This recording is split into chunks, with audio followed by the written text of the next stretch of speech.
नमस्कार, मेरा नाम है गौरव पाल। आप देख रहे हैं राजपथ। राजस्थान चुनाव को लेकर सभी राजनीतिक दल अपनी अपनी तैयारी में जुटे हैं। भाजपा की ओर से प्रधानमंत्री नरेंद्र मोदी ताबड़तोड़ राजस्थान के दौरे कर रहे हैं। राजस्थान सरकार और मुख्यमंत्री अशोक गहलोत राजस्थान में रोजाना नई योजनाओं का उद्घाटन कर रहे हैं, तो वहीं दूसरी ओर बसपा राजस्थान में बूथ लेवल पॉलिटिक्स पर उतरी हुई है। गांव-गांव जाकर अपने वोट बैंक को फिर से जागरूक कर रही है। गांव सवेरा, जनजागरण अभियान, बूथ लेवल पॉलिटिक्स और तमाम तरीकों से अपने वोट बैंक को फिर से एक्टिव करने का काम कर रही है, क्योंकि राजस्थान एक ऐसा राज्य है जिसमें बसपा की अच्छी खासी पकड़ बताई जाती है। इससे पहले भी राजस्थान में बसपा ने अच्छा प्रदर्शन किया था, लेकिन बाद में कांग्रेस ने बसपा के विधायकों को तोड़कर अपनी पार्टी में शामिल कर लिया। राजस्थान विधानसभा चुनाव के मद्देनज़र आकाश आनंद को भी राजस्थान में बड़ी जिम्मेदारी सौंपी गई है। लेकिन क्या सिर्फ बूथ लेवल पॉलिटिक्स या जन जागरण अभियान से चुनाव जीता जाता है? चुनाव जीतने के लिए सबसे बड़ा और अहम कारण होता है उम्मीदवार का चुनना, सही उम्मीदवार का चुनाव। बसपा ने राजस्थान में आगामी विधानसभा चुनाव को लेकर भरतपुर सीट पर अपने 4 कैंडिडेट घोषित कर दिए हैं। भरतपुर सीट जो है, ये भरतपुर इलाका जो है, शुरुआत से यहाँ पर बसपा का दबदबा माना जाता है। ये बसपा का गढ़ रहा है। ये 4 प्रत्याशी भरतपुर के इलाके में घोषित किए गए हैं अलग अलग विधानसभा सीटों से। 3 प्रत्याशी इसमें सही दिखाई देते हैं और अच्छे प्रत्याशी हैं जो टक्कर दे रहे हैं। लेकिन भरतपुर नगर सीट पर जो बसपा ने प्रत्याशी घोषित किया है, जो प्रत्याशी चुना है चुनाव लड़ने के लिए, क्या उसके बारे में बसपा सुप्रीमो मायावती जानती हैं या फिर कोऑर्डिनेटर जानते हैं कि उस प्रत्याशी का इतिहास क्या रहा है? भरतपुर नगर सीट पर 2018 में वाजिद अली ने बसपा के टिकट पर चुनाव जीता। बसपा का गढ़ है ये क्षेत्र। उसके बाद वाजिद अली कांग्रेस में शामिल हो गए।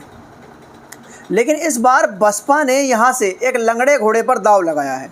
लंगड़ा घोड़ा हम इसलिए कह रहे हैं क्योंकि बसपा ने जिस खुर्शीद अहमद को यहाँ से प्रत्याशी चुना है भरतपुर नगर सीट से, अगर उसका राजनीतिक इतिहास देखा जाए तो उसने अपने जीवन में इससे पहले 4 बार विधानसभा चुनाव लड़ा है और चारों बार वह चुनाव हारा है।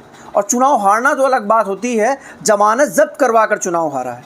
अब समझ में ये नहीं आ रहा है कि बहुजन समाज पार्टी ये गलती बार बार क्यों दोहरा रही है, क्यों बार बार अच्छे कैंडिडेट का चुनाव नहीं हो पा रहा है। आखिर क्या कमी है जो कोऑर्डिनेटर कर रहे हैं और क्यों कमज़ोर कैंडिडेट को चुना जा रहा है?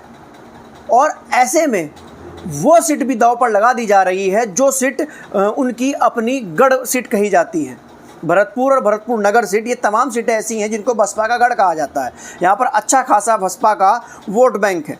लेकिन ऐसे में खुर्शीद अहमद को यहाँ से टिकट दे देना ये कितने हद तक सही है? खुर्शीद अहमद ने अपने जीवन में 4 बार विधानसभा चुनाव लड़ा है। 1998 में खुर्शीद अहमद ने जनता दल के टिकट पर चुनाव लड़ा था।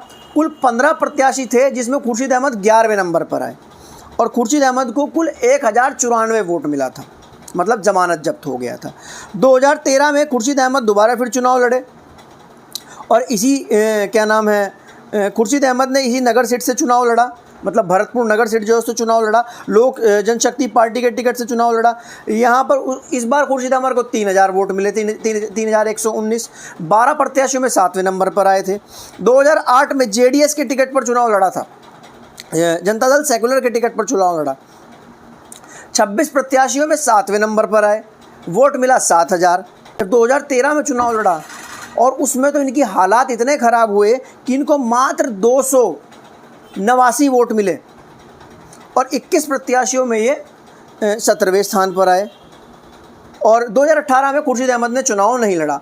लेकिन समझ से परे ये बात हो चुकी है कि जब बसपा अपने संगठन को इतनी मजबूत करने की बात कर रही है, बसपा सुप्रीमो मायावती राजनीति में इतनी एक्टिव हो गई हैं, हर चीज़ को लेकर राजनीति में जितनी भी खबरें चलती हैं उसको लेकर एकदम से प्रतिक्रियाएं देती हैं, फिर चाहे वो कांग्रेस की आलोचना करना हो या भाजपा की आलोचना करना हो, कुछ भी एकदम से प्रतिक्रिया देती हैं। और उनकी पार्टी राजस्थान में भी बूथ लेवल पर इतने बड़े अभियान के तौर पर काम कर रही है, गाँव गाँव जाकर लोगों को जोड़ रही है, उनसे मिल रही है, अपने वोट बैंक को फिर से जागृत कर रही है। और बसपा सुप्रीमो साफ एक मैसेज दे चुकी हैं इंडिया गठबंधन को भी और एनडीए गठबंधन को भी कि हम भी खेल करना जानते हैं। तो ऐसे में ये लंगड़े घोड़ों पर दांव क्यों लगाया जा रहा है और अच्छे प्रत्याशी को चुनाव क्यों नहीं हो रहा है? क्या कोऑर्डिनेटर्स जो हैं बसपा में वो बसपा सुप्रीमो मायावती को सही खबर नहीं दे रहे हैं, या फिर कोऑर्डिनेटर ही अपने स्तर पर कुछ खेल कर रहे हैं? और कोऑर्डिनेटर अपने स्तर पर कुछ खेल करते रहेंगे और बसपा सुप्रीमो तक पूरी जानकारी नहीं पहुंचाएंगे और टिकट का सही से आवंटन नहीं होगा तो फ़ायदा क्या? फिर बसपा फिर से चुनाव हार जाएगी। और जो बसपा का वोटर है, जो हमेशा से ये बात कहता है कि कोऑर्डिनेटर जो हैं वो सही से काम नहीं करते हैं और यही कारण है कि पार्टी चुनाव हारती है, तो ऐसे में नुकसान होगा बसपा को बहुत बड़ा। और जो शिकायत हर बार से वोटर करता आता है बसपा का, वो शिकायत लाजमी रहेगी। बसपा सुप्रीमो मायावती तक क्या ये मैसेज नहीं पहुंचा कि खुर्शीद अहमद, जो कि 4 बार चुनाव हार चुके हैं अपने जीवन में, एक बार भी चुनाव नहीं जीते, हर बार उनकी जमानत जब्त हुई है, उनको बसपा ने अपनी उस सीट से टिकट दिया जहां से पिछली बार उनका प्रत्याशी जीता था, और जो सीट गढ़ कही जाती है बसपा की। अभी किसकी कमी है इसमें? सारा कारण कहाँ है? इसका मतलब ये है कि जो टिकट आवंटन कर रहे हैं, जो जानकारी ऊपर तक पहुंचाते हैं, कोऑर्डिनेटर्स जो हैं, जिला अध्यक्ष जो हैं, वो सही से अपना काम नहीं कर रहे हैं और ऐसे में नुकसान पार्टी को उठाना पड़ेगा।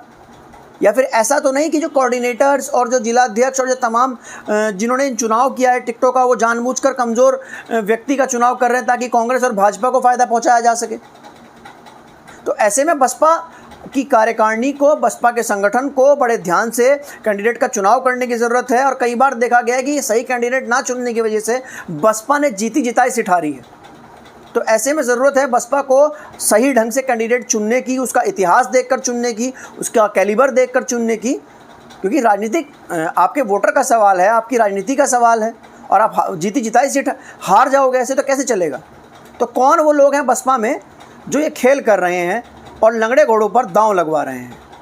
क्या सही में वो बसपा के साथ हैं या फिर वो बसपा के भीतर रहकर भाजपा और कांग्रेस की दलाली कर रहे हैं? आपको ये वीडियो कैसा लगा कमेंट कर ज़रूर बताइएगा। और अपने दोस्तों के साथ, आपको ये वीडियो कैसा लगा कमेंट कर ज़रूर बताइएगा। अपने दोस्तों के साथ वीडियो शेयर कीजिएगा, लाइक कीजिएगा, हमारे चैनल को सब्सक्राइब कीजिएगा। धन्यवाद। जय हिंद, जय भारत।